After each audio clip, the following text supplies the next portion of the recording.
संघर्षों से निकलने का उपाय। शाम के धुंधलके में गांव के छोर पर स्थित उस पुराने बरगद के पेड़ के नीचे गांव के बुजुर्ग और युवा सभी इकट्ठा होते थे। यह बात उस समय की है जब गांव में बड़ा संघर्ष चल रहा था।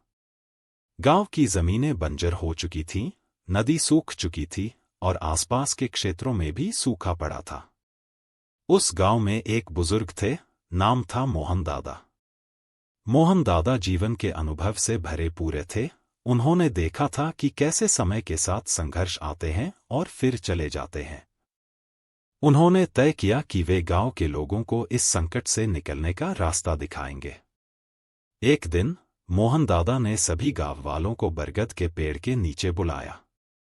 उन्होंने कहा, हम सभी जानते हैं कि हमारे संघर्ष की मुख्य वजह हमारी बंजर जमीन और सूखी नदी है। हमें इसे मिलकर हल करना होगा। गांव के युवा रमेश ने सुझाव दिया, क्यों न हम नदी को पुनर्जीवित करने के लिए एक बड़ी खाई खोदें और पानी के नए स्रोत खोजें। मोहन दादा ने इस पर विचार किया और सहमति दी। गांव के सभी लोगों ने मिलकर खाई खोदना शुरू किया। कई दिनों और रातों की मेहनत के बाद वे पानी के एक प्राकृतिक स्रोत तक पहुंच गए। पानी मिलने की खुशी में गांव वालों ने जश्न मनाया। लेकिन मोहन दादा ने उन्हें याद दिलाया कि सिर्फ पानी मिल जाने से ही सब कुछ ठीक नहीं होगा। उन्होंने कहा, अब हमें अपनी जमीन को उपजाऊ बनाने के लिए काम करना होगा। गांव की महिलाओं ने इस बात को आगे बढ़ाया। वे सभी ने मिलकर खेतों में खाद डालना, बीज बोना और नई फसलें उगाना शुरू किया।